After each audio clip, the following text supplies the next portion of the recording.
Devocional Diário, do canal Só Pregações Dubladas. Texto base de hoje, 1 Tessalonicenses, capítulo 1, versículo 5. Porque o nosso evangelho não chegou até vós tão somente em palavra, mas sobretudo em poder, no Espírito Santo e em plena convicção. Assim como sabeis ter sido o nosso procedimento entre vós, e por amor de vós. Jesus disse que o Espírito Santo viria para convencer o mundo do pecado, da justiça e do juízo. Mateus 16, versos 7 a 11. E isso parece ter marcado a vida do apóstolo Paulo. De perseguidor da igreja, por ser fariseu e estudado a vinda do Messias sob a ótica dos fariseus, ao maior pregador e missionário que já existiu. Como fariseu, esperava que o Messias viesse ao mundo como um rei conquistador, que libertasse o povo de Israel do domínio e jugo do Império Romano e restabelecesse o reino e o poderio de Israel. Por mais que ele tivesse estudado aos pés de Gamaliel, mestre e doutor da lei, e conhecesse muito bem a Bíblia, o atual Antigo Testamento, ele não podia ver o Senhor Jesus Cristo como esse que os discípulos e testemunhas diziam que ele foi. Cristo era completamente inconcebível para um judeu naquela época, e principalmente para um fariseu. Mas Jesus se encontrou com Paulo, na estrada de Damasco, lhe abriu os olhos, e Paulo, naquele momento, entendeu que tudo o que cria e pensava estar fazendo para defender a Deus era, na verdade, uma perseguição ao próprio Deus.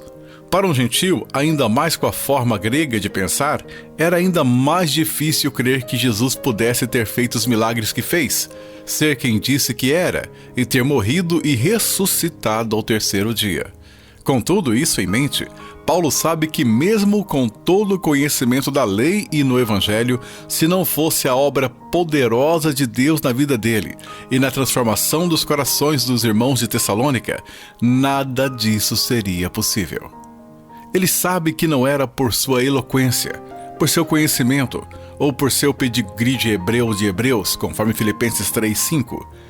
Não era pelo reconhecimento que já tinha como pregador do Evangelho, como missionário plantador de igreja ou qualquer coisa do tipo.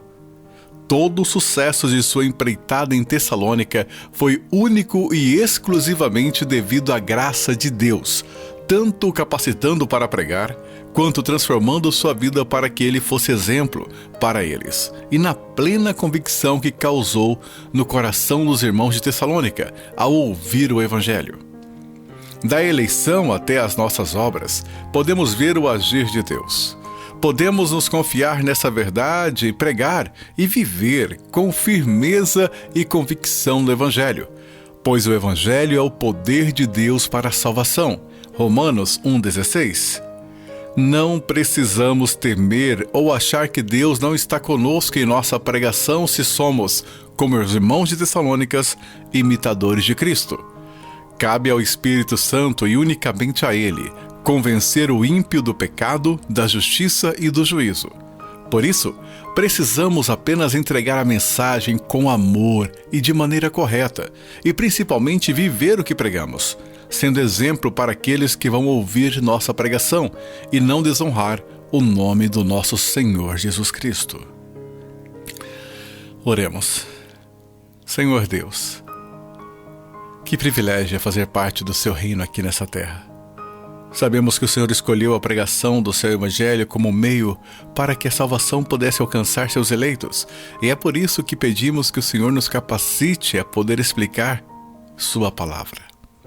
E também, Senhor, de maneira tão ou mais importante, nos torne exemplos de vida piedosa. Nos faz melhores imitadores de Cristo para que o nosso procedimento seja reconhecido por onde quer que passemos. Nos usa para a tua obra, Senhor. Te pedimos, em nome de Jesus. Amém. Amém.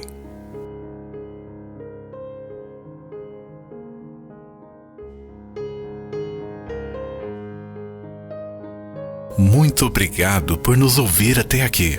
Que Deus abençoe o seu dia.